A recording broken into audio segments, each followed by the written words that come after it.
Horror कहानियां थी। अगली मौत किसकी? संजीव अपने दोस्तों राघव और प्रतीक के साथ बियर बार में बैठकर बियर पी रहा था। संजीव आज बहुत खुश लग रहा था। अरे यार, आज की पार्टी में तो मजा आ गया। तुम दोनों दोस्तों के साथ तो मेरी जिंदगी इतनी अच्छी है कि क्या बताऊं कितनी अच्छी है। अरे भाई, अब दोस्ती की है तो जीना मरना सब साथ में। हाँ अरे यार सुनो, जल्दी से एक बियर और ऑर्डर करते हैं ना, एक आखिरी, और उसके बाद ये जश्न यहीं खत्म हो जाएगा। अरे हाँ, क्यों नहीं। वेटर, जल्दी से 2 बियर की बोतल लेकर आओ। आज मेरे दोस्तों को जश्न मनाना है, क्यों? इतने में वहां पर एक बहुत सुंदर लड़की छोटे छोटे कपड़े पहनकर हाथ में बियर की बोतल लेकर उसके पास आती है। ये लीजिए, आपने बियर ऑर्डर की थी ना, मैं लेकर आ गई। क्या बात है यार, इस बार की वेटर तो बड़ी सुंदर है। अब बियर लेकर आई हो तो अपने हाथों से ही पिला दो ना। हाँ, क्यों नहीं, जैसा आप बोलोगे मैं वैसा ही करूँगी। क्या बात है यार, अब तो लगता है रोज यहीं आना पड़ेगा। उसके बाद वो लड़की उन तीनों को बियर सर्व कर देती है। पार्टी करने के बाद वो तीनों अपने अपने घर जाते हैं। प्रतीक, संजीव और राघव को उनके घर छोड़कर जैसे ही अकेला अपनी कार में आकर बैठता है तो अचानक उसे एहसास होता है जैसे उसकी कार की पीछे वाली सीट पर कोई बैठा हुआ है। वो तुरंत पीछे मुड़कर देखता है। तुम यहाँ क्या कर रही हो? और तुम मेरी कार में कब आई? अरे तुम तो बार में वेटर थी ना। बस ऐसे ही मेरा दिल कर रहा था आपके साथ आपके घर चलने का, इसलिए मैं आपके साथ चली आई। अरे लेकिन तुम मेरी कार में आई कब? अभी कुछ देर पहले तो यहाँ पर मेरे दोस्त बैठे हुए थे। प्रतीक के इतना बोलते ही उस लड़के का चेहरा खतरनाक तरीके से बदल जाता है। उसकी आंखें पत्थर की तरह सफेद और पूरे शरीर पर नीली नीली नसें उभर आती है। गाड़ी चलाओ, पूरी स्पीड में चलाओ, और अगर तुमने गाड़ी रोकने की कोशिश भी की तो मुझसे बुरा कोई नहीं होगा। डर की वजह से प्रतीक के पसीने छूटने लगते हैं। उसका शरीर बुरी तरह से कांप रहा था। प्रतीक बिना कुछ सोचे समझे कार को फुल स्पीड से चलाना शुरू करता है। चलते चलते वो शहर से दूर एक पहाड़ी पर पहुंच जाता है और सामने अब सिर्फ पहाड़ी का किनारा दिख रहा है, जिसे देख प्रतीक घबराकर अचानक से कार को ब्रेक लगाता है।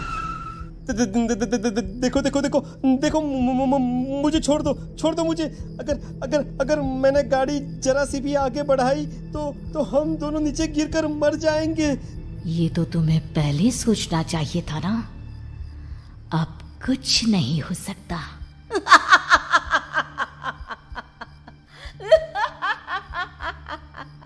छोड़ दो मुझे। नहीं, प्लीज मुझे छोड़ दो। प्लीज मुझे जाने दो। छोड़ दो मुझे। गाड़ी आगे बढ़ाओ। और तभी अचानक से बिना प्रतीक के स्टार्ट किए उनकी कार आगे बढ़ती है और गहरी खाई में गिर जाती है। उसके चीखने की आवाज एक चारों तरफ सुनाई देती है।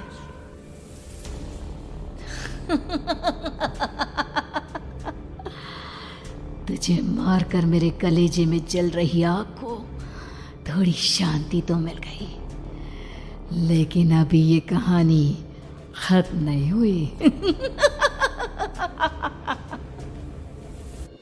और फिर अगले दिन राघव और संजीव को पता चलता है कि प्रतीक की पहाड़ी से नीचे गिरकर मौत हो गई। अरे कल रात की तो बात है यार, हम सब बैठकर पार्टी कर रहे थे, लेकिन मेरी एक बात समझ में नहीं आ रही। राघव शहर से इतना बाहर उस पहाड़ी पर इतनी रात को क्या करने गया था? अरे यार, वही सोचकर तो मैं भी परेशान हूँ। हम दोनों को छोड़ने के बाद तो वो सीधा अपने घर जाने वाला था, और वो आत्महत्या क्यों करेगा भाई? कल रात तक वो कितना खुश था, हमारे साथ सेलिब्रेट कर रहा था। हाँ, लेकिन पुलिस ने तो यही कहा है कि प्रतीक ने अपनी कार को जानबूझकर पहाड़ी से नीचे गिरा दिया और आत्महत्या कर ली। अरे यार, संजीव, मेरी तो कुछ भी समझ में नहीं आ रहा है। चल ठीक है, अब मैं अपने घर जाता हूँ। Okay, bye. राघव अपने घर में अकेला था। दोपहर का वक्त था। तभी दरवाजे की घंटी बजी। कौन है? अरे 1 मिनट रुको, अभी आता हूँ। राघव ने जैसे ही दरवाजा खोला उसने देखा कि सामने एक बहुत खूबसूरत लड़की खड़ी हुई है। कौन है आप और यहाँ किससे मिलने आई हैं? देखिए ना, बाहर बारिश शुरू हो गई थी, मेरी गाड़ी खराब हो गई है। आपका घर नजर आया तो सोचा कुछ हेल्प ले लेती हूँ। क्यों नहीं, आइए ना, आइए आइए। मेरे कपड़े पूरे भीग चुके हैं, क्या आपके पास टॉवल मिलेगा प्लीज? राघव अपने बाथरूम से एक टॉवल लाकर उस लड़की को देता है। थैंक यू सो मच, अब मैं चलती हूँ। अरे इतनी क्या जल्दी है? आप चाहे तो बारिश रुकने तक यहाँ पर रुक सकती हैं। हाँ। लड़की ने पलटकर राघव की तरफ देखा। नहीं, मुझे जाना होगा, मेरा काम बाकी है। और वो वहां से चली गई। उस लड़की के जाने के बाद राघव अपने बाथरूम में नहाने के लिए गया और जैसे ही उसने बाथरूम में देखा तो उसका टॉवल वहीं पर लटका हुआ था। उसने टॉवल हाथ में लिया तो देखा कि उसका पूरा टॉवल खून के धब्बों से सना हुआ है। अरे अरे ये क्या? ये टॉवल तो मैंने उस लड़की को दे दिया था। ये वापस मेरे बाथरूम में कैसे आ गया? और इस पर ये खून के धब्बे कहां से आ गए? राघव ने आईने में देखा तो उसकी गर्दन पर एक बड़ा सा चाकू का कट लगा हुआ था जिससे खून बह रहा था, जिसे देख राघव के होश उड़ गए। हाँ, अरे ये क्या? मेरी गर्दन इतनी ज्यादा कटी हुई है और मुझे दर्द भी नहीं हो रहा है। ये क्या हो रहा है मेरे साथ? राघव घबराकर बाथरूम से बाहर आया और अपना मोबाइल उठाकर उसने संजीव को फोन लगाया। संजीव जल्दी से मेरे पास आ जाओ। मुझे लगता है कुछ बहुत बड़ी गड़बड़ है, जल्दी आ जाओ। उधर से आवाज आई, लेकिन वो आवाज संजीव की नहीं बल्कि एक लड़की की थी।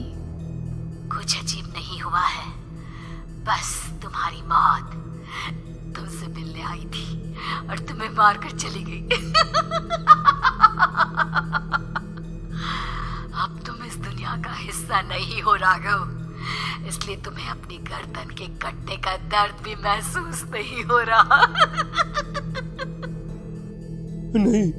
नहीं, ऐसा नहीं हो सकता, ऐसा नहीं हो सकता। कौन हो तुम? तुम्हारी मौत।